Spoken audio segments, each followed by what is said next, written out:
Di Pekan Merdeka Toleransi ini kita akan membuat beberapa kegiatan. Yang Iya, pertama, dialog toleransi, sekaligus launching sebagai ini adalah tahun toleransi, dan Sulsel itu salah satu pilot project sebagai tahun toleransi. iya.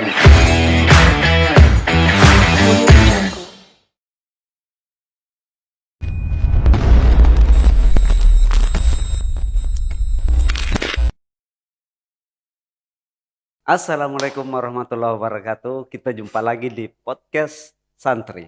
Podcast yang menghadirkan inspirasi tokoh dan aktivitas-aktivitas santri di Pondok Pesantren DDI Galesong Baru.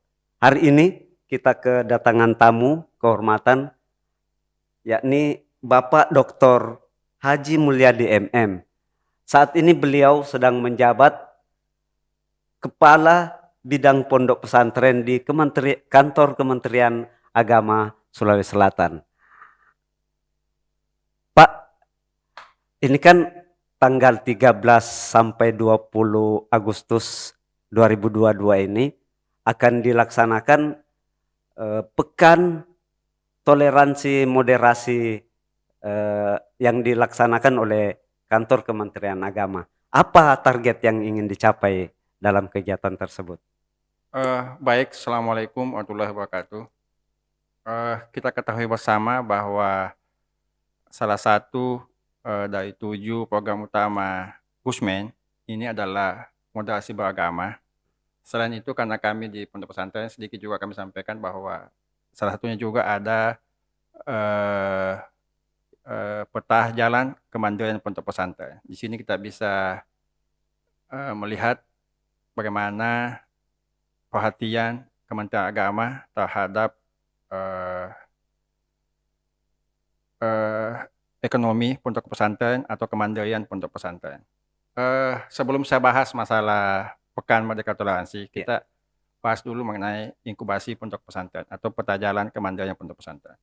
Eh, ini peta jalan kemandirian pondok pesantren ini sudah diluncurkan mulai tahun lalu. Di tahun lalu itu 109 pondok pesantren sebagai pilot project. Alhamdulillah Sulsel itu ada 5 sebagai pilot project untuk peta jalan kemandirian pondok pesantren. peta jalan. Ini peta jalan kemandirian pondok pesantren kita mengharapkan bagaimana ke depannya dengan pendampingan Kementerian Agama ini pondok pesantren bisa mandiri dari segi ekonomi. Jadi alhamdulillah di Sulsel itu tahun lalu 5, salah satunya Nahdlatul Ulum yang di Maros itu kita telah beri pendampingan, itu mereka telah membuat pabrik roti. Itu bisa dilihat di Nahdlatul Ulum. Di selanjutnya juga ada pondok pesantren As-Salman, dari As-Salman mereka memproduksi air mineral, air kemasan. Juga ada di pesantren Yasrib Sopeng, ada juga pesantren Ujung Bone, Ujung Bone.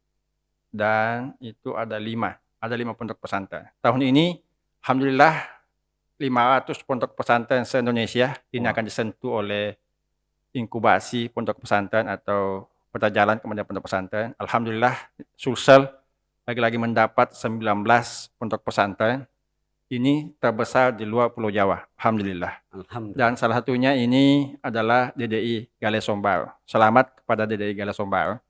Makasih, Pak. Mengenai Pekan Moderasi Beragama, di Pekan Merdeka Toleransi. Di Pekan Merdeka Toleransi ini kita akan membuat beberapa kegiatan. Yang Iya, pertama, dialog toleransi, sekaligus launching sebagai ini adalah tahun toleransi, dan Sulsel itu salah satu pilot project sebagai tahun toleransi. Jadi kita akan launching di tanggal 13, akan ada seminar mengenai toleransi beragama di Hotel Claro. iya. Itu insya Allah di mana salah satu pembicara adalah Gusmen dan Ibu Yeni Wahid. Iya. Insya Allah. Pak, saya potong dulu ini, Ya. Pak. Ini ada banyak hal yang menarik tadi disampaikan. Ada inkubasi kemandirian ekonomi pondok pesantren. Terus hal yang paling menarik buat saya hari ini yang Bapak paparkan itu moderasi beragama.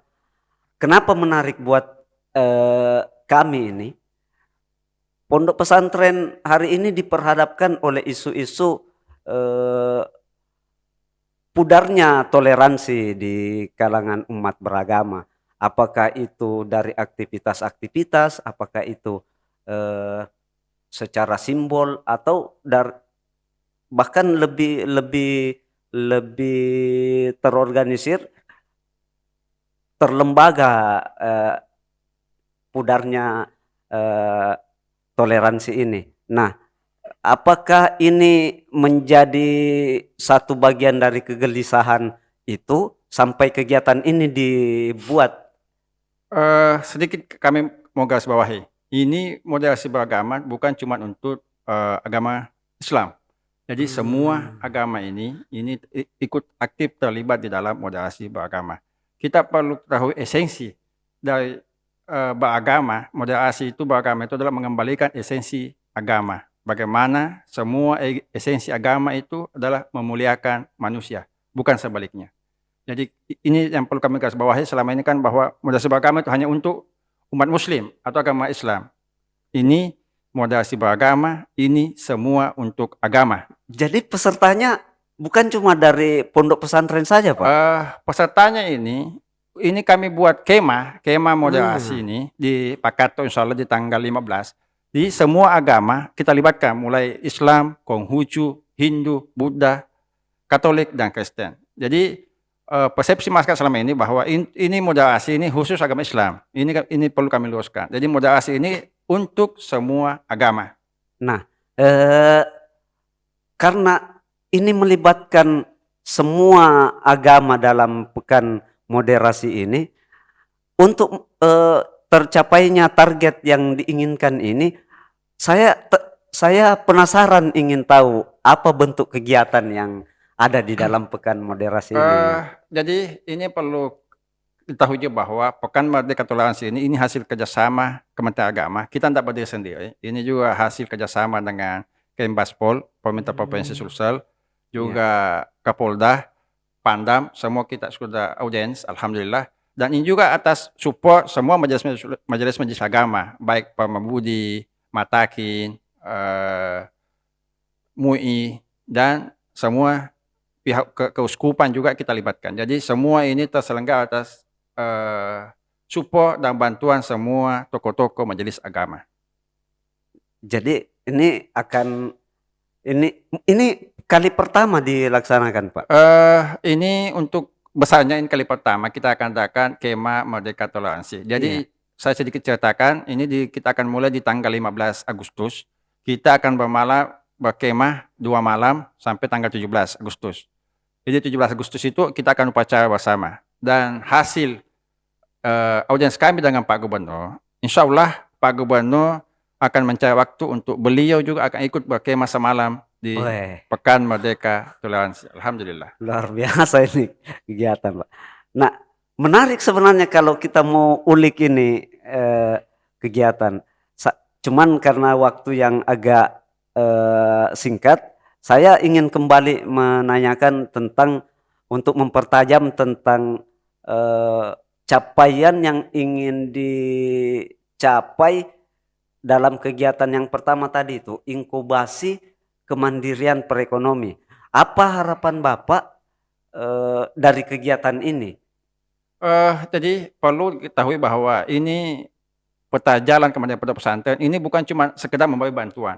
Ini juga ada pendampingan dan pelatihan. Mungkin teman-teman di DDI Galesong ini kemarin kami sudah panggil di hotel yang cukup mewah, mungkin sangat mewah di Sulsel, di Hotel Ayaduta, untuk bagaimana pelatihan mengembangkan perekonomian pondok pesantren. Ini kami harapkan bahwa setelah setelah bantuan ini berkelanjutan. Jadi kami harapkan setelah ada bantuan inkubasi, pondok pesantren ini bisa mandiri secara ekonomi.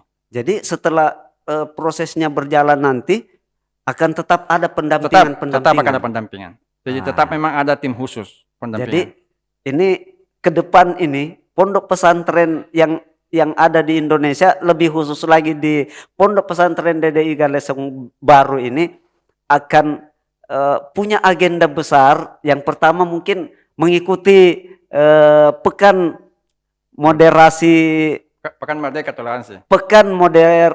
Merdeka Toleransi, dan satu lagi program yang akan berjalan secara jangka panjang, yakni inkubasi kemandirian perekonomian pondok pesantren. Sayang sekali waktu kita terbatas, maka semoga kita punya kesempatan lagi untuk berjumpa dan melakukan podcast dengan Bapak Kepala Bidang Pondok Pesantren Kantor Kementerian Agama Sulawesi Selatan. Terima kasih, Pak. Terima kasih.